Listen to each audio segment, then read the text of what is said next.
Ndabaramukije mwese, amahoro n'imigisha Imana itanga bibomeho. Tugiye kuganira ku byago bishobora kugera ku mugore nyuma yo kubyara iyo yatakaje amaraso menshi. Ibi byago biba ku mugore nyuma yo kubyara iyo yatakaje amaraso menshi bikubiye mu ngaruka z'igihe gito ndetse n'ingaruka z'igihe kirekire. Nk'uko tubizi, kubyara ni igikorwa cyiza kandi cy'ingenzi cyane kuko aricyo gitanga ubuzima bushya. Ariko kandi ni igihe umubyeyi aba akeneye kwitabwaho cyane kuko umubiri we uba waranyuze mu mpinduka nyinshi. Iyo habayeho kuva amaraso menshi bishobora gushyira ubuzima bwe mu kaga, cyane cyane iyo atitaweho hakiri kare. Hari abantu bamwe bibaza ngo ese kuva amaraso nyuma yo kubyara si ibisanzwe? Nibyo koko, hari amaraso make aba ateganyijwe kuva mu gihe umugore ari kubyara, ariko iyo arenze urugero biba bibaye ikibazo kuri uwo mubyeyi.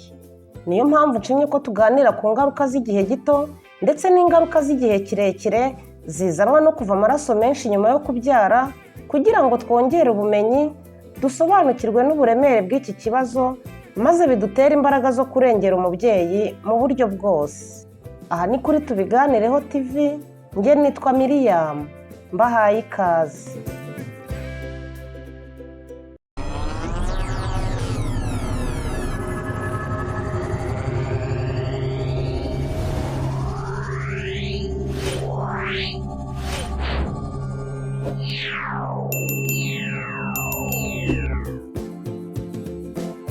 Umugore wavuye amaraso menshi nyuma yo kubyara ashobora guhura n'ingaruka zitandukanye.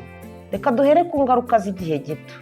Ingaruka ya mbere ni ukurwara indwara ya anemi, ariyo ndwara yo kubura amaraso irangwa no kuzunguruka mu mutwe, kugira umunaniro ukabije, guhumeka nabi no gucika intege. Ingaruka ya kabiri ni ukugwa muri shoke. Iki gihe umuvuduko w'amaraso uba wagabanutse, umutima utera cyane, ndetse umugore agahita ata ubwenge ku buryo adahise yitabwaho yanapfa. Naho ingaruka ya gatatu ni ukwandura indwara zikomeye nka infection zirangwa no kugira umuriro mwinshi, kuribwa mu nda cyane no kugira umunuko mubi uva mu gitsina. Ingaruka ya kane ni ugukenera kongererwa amaraso iyo yagabanutse cyane. Umugore wese utwite aba agomba kuba azi gurupe sange cyangwa se umurwi w'amaraso ye, kuko gutwita ni kimwe no kubyara ni ikindi. Ntiwamenya ibizaba nyuma yo kubyara rero, kuko hari ubwo ushobora kuva amaraso ukagezwayo ugakenera guterwa ayandi.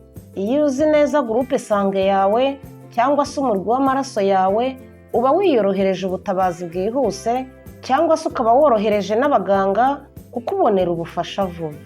Ingaruka ya gatanu yo ni ukongera igihe cyo gukira.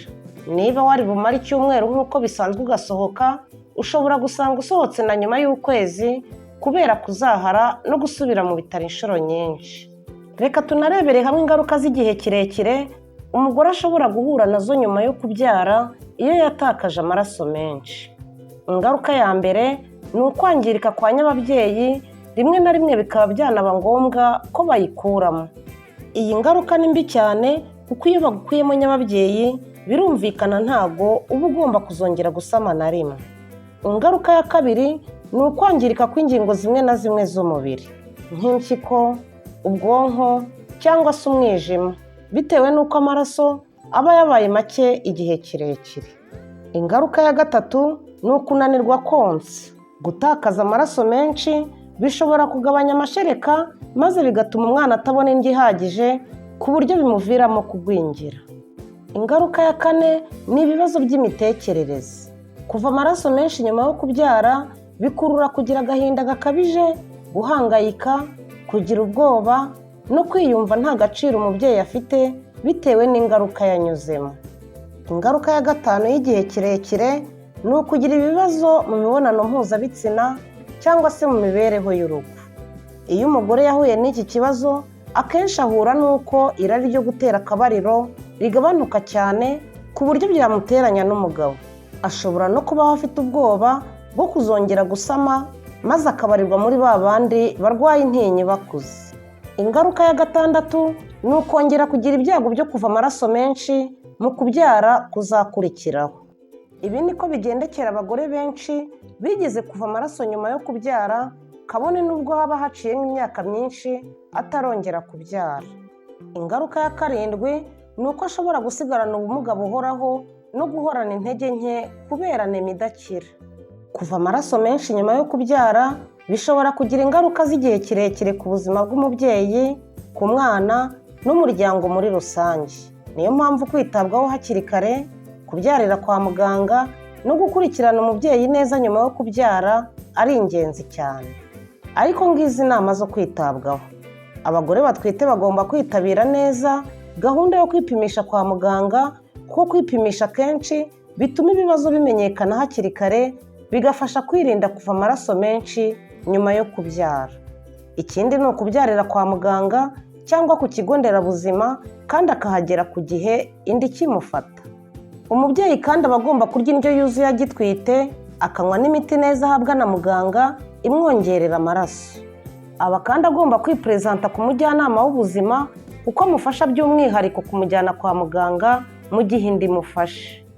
Ubuzima bwiza nibwo mbarutso y'iterambere ry'umuryango. Nkwifurije kugira ubuzima bwiza bw'umubyeyi n'ubw'umwana. Ndagushimiye. Mugire amahoro, naho ubutaha. Ndagukangurira gukora like kuko ni ingenzi cyane, ukore subscribe, ukore kukazogera kugira ngo tujye tubana mu bindi biganiro.